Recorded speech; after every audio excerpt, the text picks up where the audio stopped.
মীর মাহফুজুর রহমান মুগ্ধ শহীদ হন কবে? 18 জুলাই। শহীদ আবু সাইদ কোন বিশ্ববিদ্যালয়ের ছাত্র ছিলেন? বেগম রোকেয়া বিশ্ববিদ্যালয়। শহীদ আবু সাইদ কত সালে জন্মগ্রহণ করেন? 2001 সালে। জুলাই শহীদ স্মৃতি ফাউন্ডেশন এর সভাপতি কে? ডক্টর মোহাম্মদ ইউনূস। জুলাই শহীদ স্মৃতি ফাউন্ডেশন এর সাধারণ সম্পাদক কে?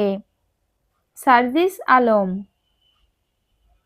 36 জুলাই বলতে কত তারিখকে বোঝানো হয়েছে? 5 আগস্ট। জুলাই শহীদ স্মৃতি ফাউন্ডেশন প্রতিষ্ঠিত হয় কবে? 10 সেপ্টেম্বর 2024। ধন্যবাদ সবাইকে ভিডিওটির সাথে